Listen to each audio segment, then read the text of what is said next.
इतके वर्ष पत्रकारितेत घालवल्यामुळे महाराष्ट्रातल्या गावागावात संपर्क आहे। जुने जाणते आणि विश्वासू पत्रकार हे ओळखीचे आहेत, ते योग्य ती माहिती पुरवतात कोणतीही अपेक्षा न करता। याचं कारण असं, आजकालच्या प्रसिद्धी माध्यमांवर, आजकालच्या टेलिव्हिजन चॅनल्सवर आणि वृत्तपत्रांवर विश्वास ठेवणं कठीण झालंय। त्यामुळे एक घटना 4-4 अंगाने तपासावी लागते।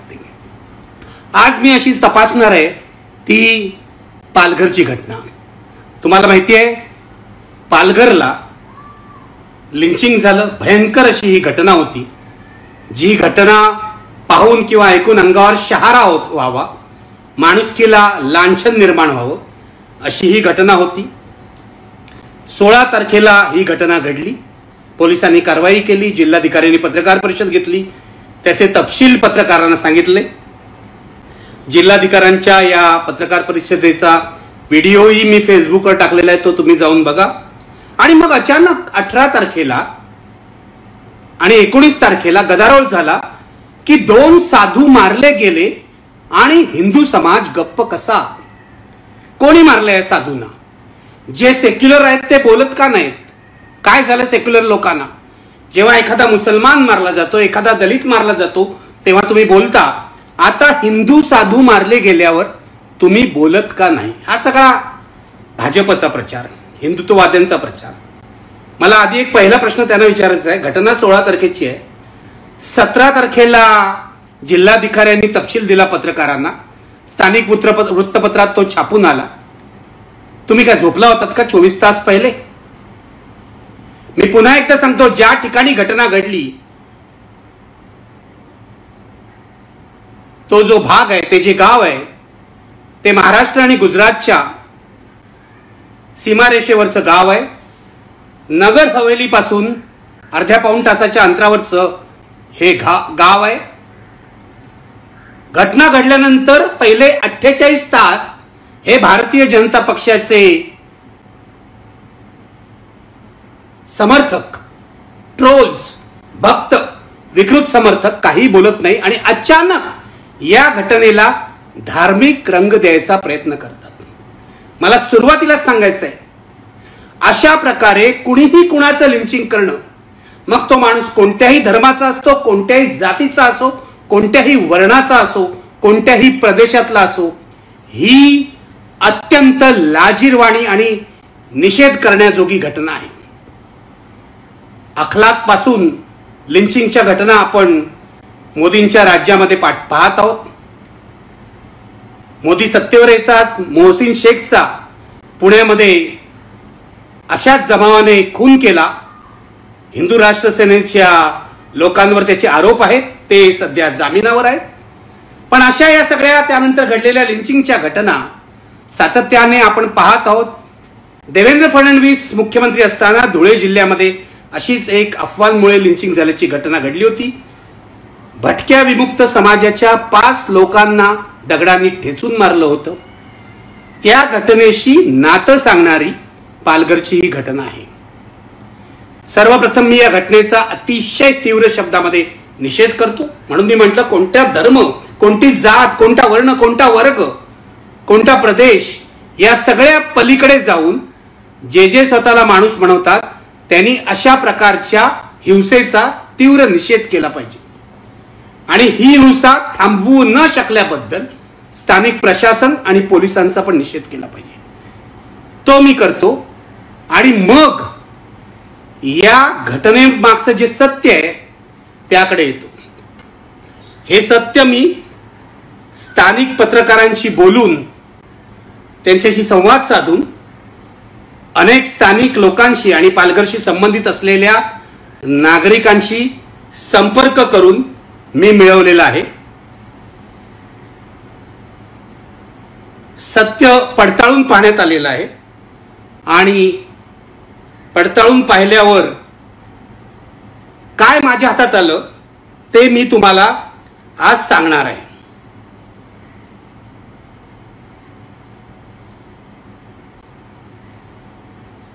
नेमकं काय आहे तुम्हाला आधी सांगतो। मगाशी म्हटल्याप्रमाणे ही घटना 16 तारखेला रात्री 11 11:30च्या सुमाराला घडलेली आहे. ज्या गावामध्ये ही घटना घडली ते गाव मी मगाशीच म्हटल्याप्रमाणे, आत्ता जे आलेत त्यांच्यासाठी पुन्हा सांगतो. मी मगाशी म्हटल्याप्रमाणे हे जे गाव आहे डहाणू तालुक्यातलं गाव आहे. पालघर म्हटलं जाते, पालघर जवळची घटना आहे, पण हे गाव डहाणू तालुक्यातलं गाव आहे.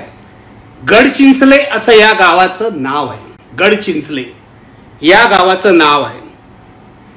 या गडचिंचले गावात त्या रात्री ही घटना कशी घडली, काय घडली, हे मी अनेकांना विचारलं आणि अनेक गोष्टी पुढे आल्या.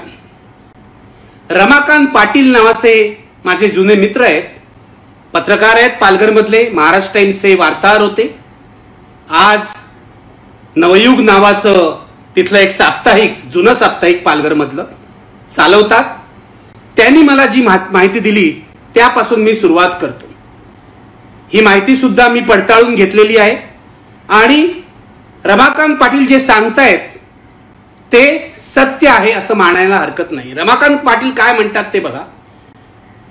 डहाणू तालुक्यातल्या गडचिंचले गावात चोर येत असल्याच्या संशयाने पछाडलेल्या गावकऱ्यांनी तिघा इस्मांची दगड काठ्यांनी निर्घृण अमानुष हत्या केली.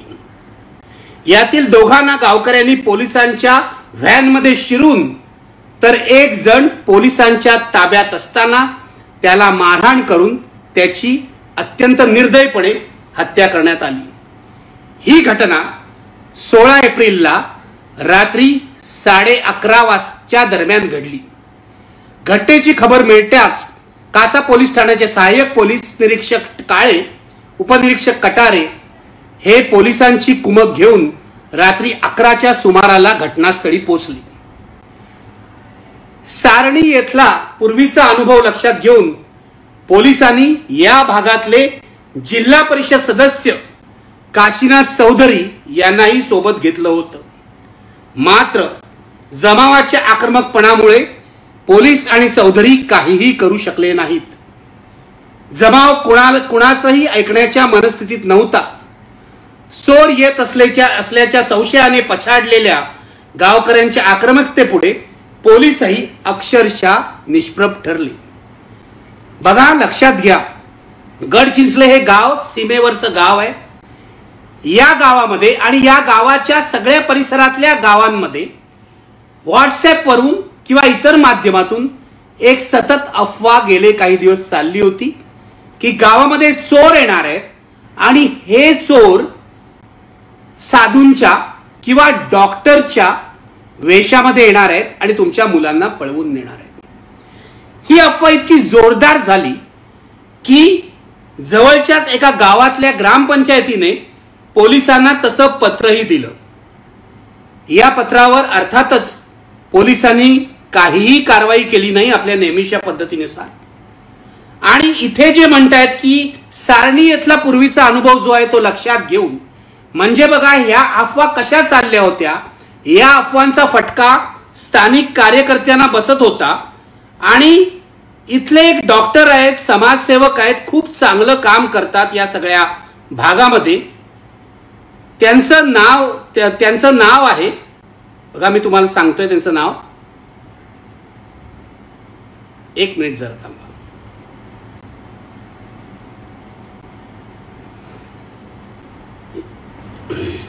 या डॉक्टरांचं नाव आहे डॉक्टर विश्वास वळवी. माझ्या मते ते आदिवासी समाजाचे आहेत.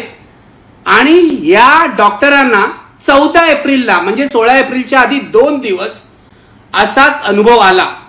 सारणी या गावात आता जे रमाकांत पाटील म्हणतायत, या डॉक्टरांनी स्वतःचा व्हिडिओ तयार केलेला आहे आणि तो स्थानिक व्हॉट्सअपवर सगळीकडे पसरलेला आहे.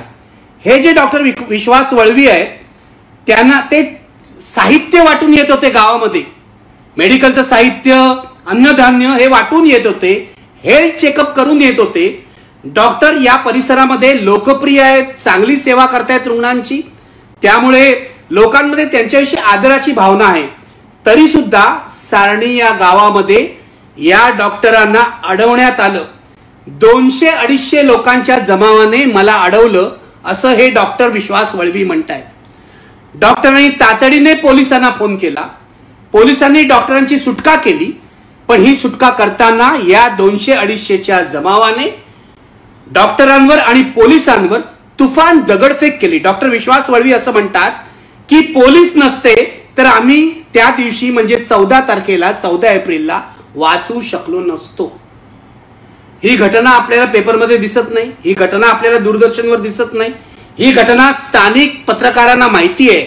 14 एप्रिलला सारणी गावामध्ये डॉक्टर विश्वास वळवी यांच्यावर कसा हल्ला झाला होता बघा. 16 तारखेची रात्रीची जी घटना आहे 11-11:30ची, ती अचानक घडलेली नाही.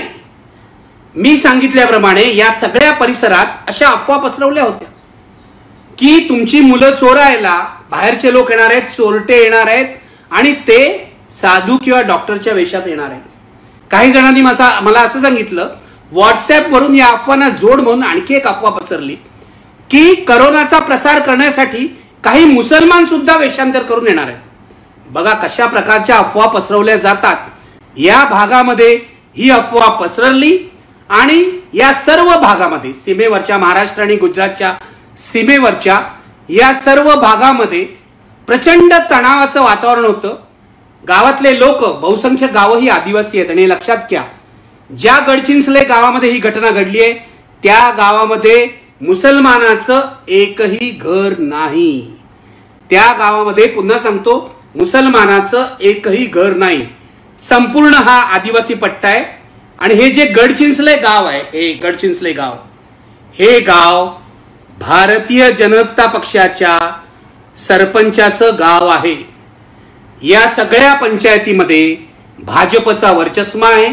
या गावामध्ये भाजपचे समर्थक मोठ्या प्रमाणावर राहतात. तुम्हाला माहिती आहे, डहाणू तालुका एकेकाळी डाव्यांच्या म्हणजे कम्युनिस्टांच्या आधिपत्याखाली होता. इथे गोदूताई परुळेकरांचं मोठं काम आहे, आजही काम आहे. या भागातले आमदार हे मार्क्सवादी कम्युनिस्ट पक्षाचे आहेत, जिल्हा परिषद सदस्य हे राष्ट्रवादी काँग्रेसचे आहेत. पण हे जे गडचिंचले गाव आहे जिथे ही घटना घडली ते भारतीय जनता पक्षाच्या अधिपत्याखालचं गाव आहे, हे लक्षात घ्या. ही राजकीय वस्तुस्थिती सुद्धा लक्षात घेतली पाहिजे, कारण अफवा अचानकपणे पसरत नाही. अफवा एक राजकीय हत्यार म्हणून पद्धतशीरपणे पसरवल्या जातात असा माझा संशय आहे. पोलिसांनी याचा तपास करायला पाहिजे की या अफवा कुणी पसरवल्या. डॉक्टर वळवींवर हल्ला कुणी केला. वळवी हे लोकप्रिय डॉक्टर आहेत, स्थानिक डॉक्टर आहेत, सेवा करतात. तरी सुद्धा 200-250 जणांचा जमाव 14 तारखेला त्या गावात जमा होऊन काय करत होता. ज्या आता या गडचिंचले गावामध्ये घटना घडलेली आहे 16ला रात्री, तिथे सुद्धा मोठा जमाव जमला होता. अनेक जण असं सांगतात की केवळ गावकरी नव्हते या जमावात, आजूबाजूच्या गावचे पण लोक आले होते, कारण त्यांना या चोरट्यांना धडा शिकवायचा होता. काही जण असंही सांगतात, जे अजून व्हेरीफाय झालेलं नाही, की नगर हवेलीतून पण, जवळ आहे नगर हवेली, अर्ध्या-पाऊण तासावर आहे, त्यामुळे नगर हवेलीतून पण काही लोक आले होते आणि ह्या लोकांच्या हातामध्ये दगड होते, काठ्या होत्या, लाठ्या होत्या, अशा प्रकारची सर्व हत्यारं होती, ज्यांनी या 2 साधूंना आणि त्यांच्या ड्रायव्हरना अत्यंत क्रूरपणे मारलेलं. मी तुम्हाला सांगतो, भयंकर पद्धतीने मारलेलं आहे. कोणतंही लिंचिंग जे आहे, मी सुरुवातीला सांगितल्याप्रमाणे, त्याचं समर्थन होऊ शकत नाही. हे गडचिंचलेचे गावकरी अशा प्रकारचं कृत्य करायला धजावतील असंही कुणाच्या मनात आलं नसेल, कारण ते गावकरी सगळे ओळखतात त्यांना, आदिवासी समाजाचे आहेत. आणि हे जे बळी पडलेले 2 साधू आहेत हे भटक्या विमुक्त जातीचे म्हणजे गोसावी समाजाचे.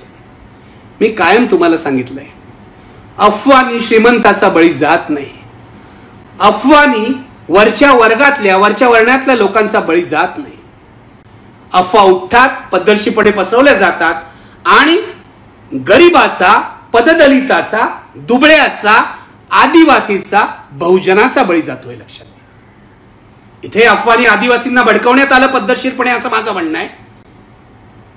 ह्या आदिवासींनी हल्ला केला तो भटक्या विमुक्त जमातीच्या 2 गोसाव्यांवर केलेला आहे.